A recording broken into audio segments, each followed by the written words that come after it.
Life Church, welcome to our TRAC Devo for the week as we have finished up the book of Proverbs and we are now heading into the book of Joshua.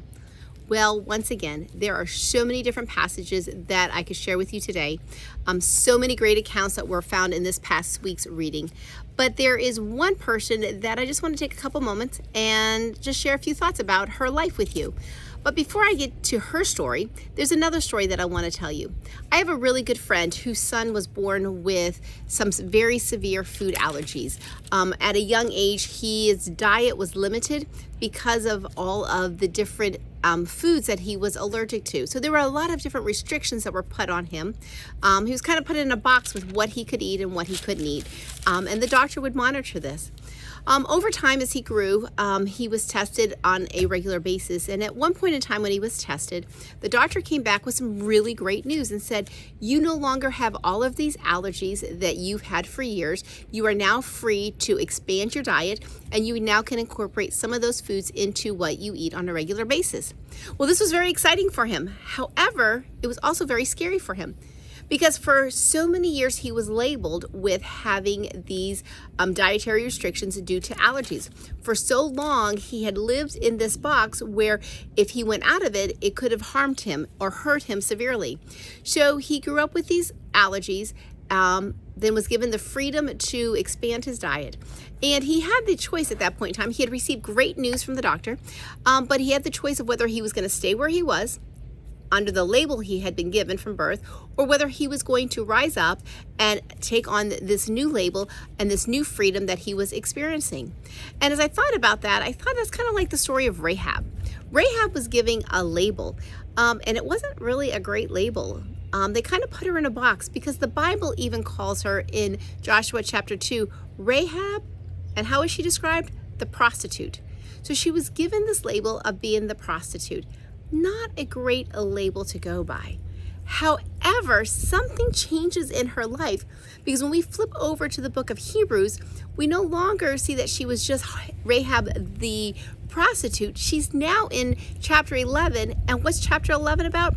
It is about the heroes of the faith. How exciting is that? She rose up beyond her label that she'd been given to her and allowed God to work in her life, and it changed her completely. She was given good news that she could be set free. And as a matter of fact, when you read in Joshua, she tells the spies when they come to her at her house, she says, we've heard about your God. So there was something that she had heard that intrigued her about the God of Israel. And there was something that she chose to believe. She didn't have all the answers. She didn't know all the ins and outs, but there was something about the God of Israel who gave her a new name, who gave her a new label, because we see that she no longer was just the prostitute, but now she's listed in the Hall of Faith. How exciting is that? How is it exciting that God takes those labels, and sometimes the labels are ones that we would choose, and sometimes they're ones that we wouldn't choose. Sometimes there are great labels to go by, and sometimes they're hurtful labels. Because sometimes the world puts on us and people around us put on us labels that we just don't really want. We wouldn't really choose for ourselves.